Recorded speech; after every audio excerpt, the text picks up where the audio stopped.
now that we have the main string, which is 6 meters, which should pretty much cover any type of string, sorry, any type of racket.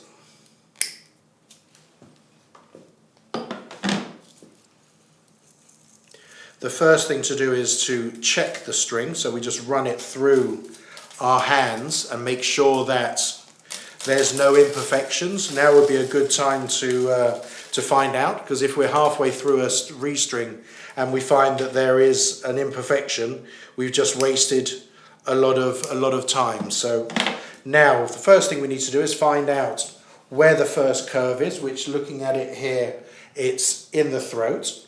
So we put one and then the other, the same at the head. Put the two ends together so that when we pull it through, we know that we've got it even on either side. And the first two mains are installed, which is done very, very quickly. And now all we need to do is put both strings into the tension head so that we can actually place the clamp where it needs to go. Firstly, we're going to make sure that the clamp is actually adjusted to the gauge of the string so that it grips it and doesn't crush it. That one's perfect. And then what we're going to do is use a starting clamp to back it up so that if the string, when I tension it, were to slip through, I would save the string by having this clamp behind it, which would stop it moving. So now just take that off and then retension the other string. This, again, we make sure that the clamp is actually, this one feels a little bit tight, so we just make it a little, we loosen it off a little bit, because what we don't want is we don't want to crush and weaken the string. And now we're ready to start. What we're going to do is we're going to do only ever 3 strings ahead on one side. So we use this one here, so we'll do the second string.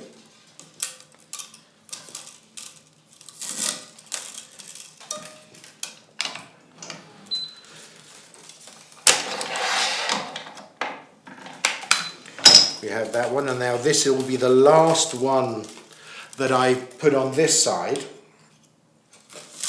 and tension on this side. Again, making sure that the frame is as straight as possible so that the string is as short as possible. There we go, we finished this side now. I'll just thread this string through so that we don't lose the end. Put this there and start tensioning on this side, which means we'll do the 3 to catch up and another 3 afterwards.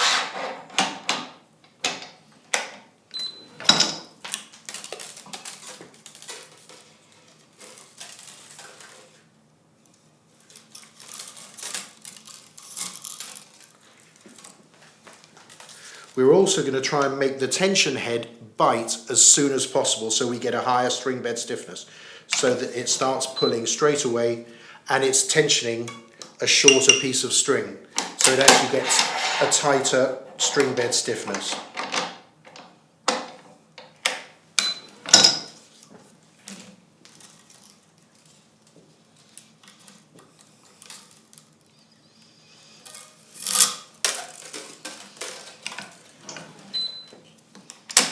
So now this is the 3rd string on this side, and now I'll do another 3, making sure that as we go out, the grommet strip is held in so that it doesn't slip out and expose the string to the frame and the frame to the string, which means we could actually theoretically break the string or the frame, where the frame would cut between the drilled holes. So that's something that is very, very important, that we hold the grommet strip in so that it doesn't damage the racket or the string.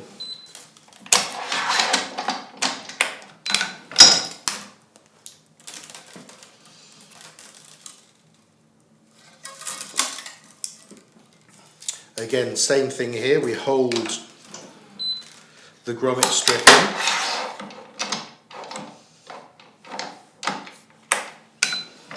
And that means we've now done, we did 3 there, we've done 3 plus another 3. Let's thread this string up so we don't lose the end. And now we'll come over to this side, holding the grommet strip in, and redo or do another 3 on this side.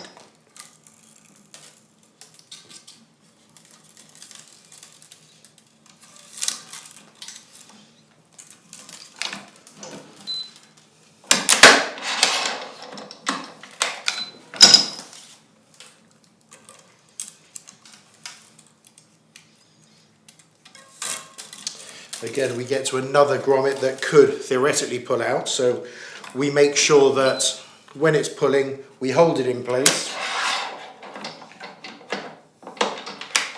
A lot of frames actually have grommets that are flared, which stop them moving out. However, if you get used to doing, actually holding it in, then you'll use it all the time and you won't have to think about changing between one and the other. You'll just do it straight away and it'll become part of your technique and you'll never have to think about it, which is always good. And here what we're going to do is we're going to do them one by one so that the deformation on the racket is as symmetrical as possible.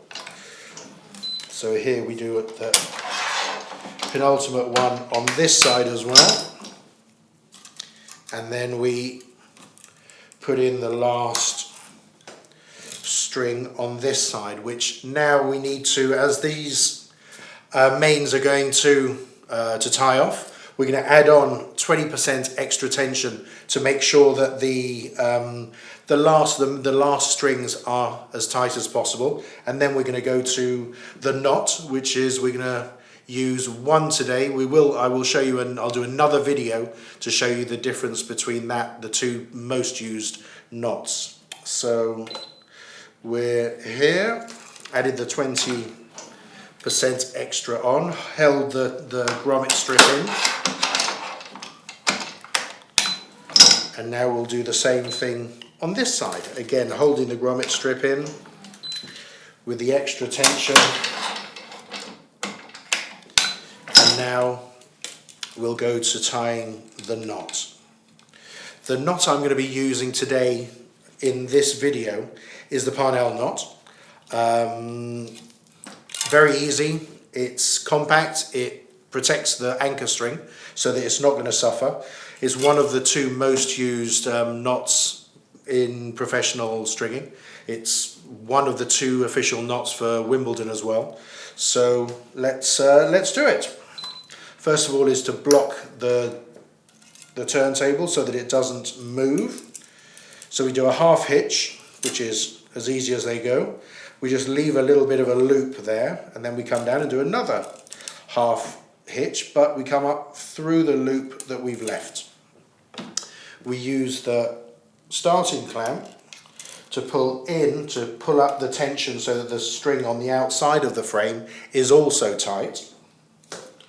And then the same thing here. And what I'm going to do is I'm going to hold on so that it's tight, so that the tag end of this knot is straight on the string it's tied to.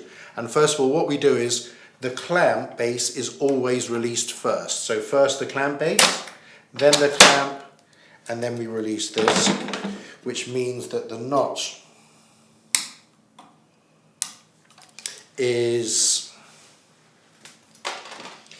nice and it's cut very short, not enough that it's going to move, and it's in line with the string that it's tied on.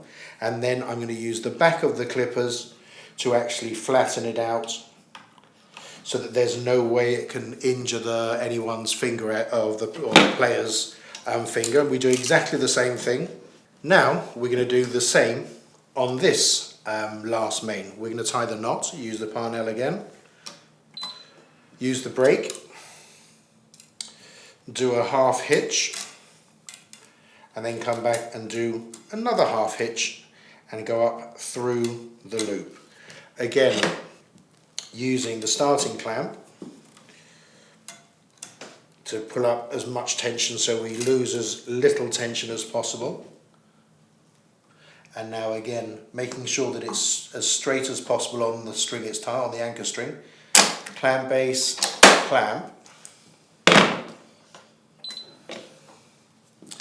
And cut off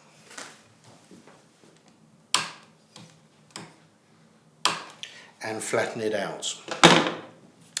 So what we've done is we've finished the mains, tied them off with a Parnel knot, and now we need to put the crosses in.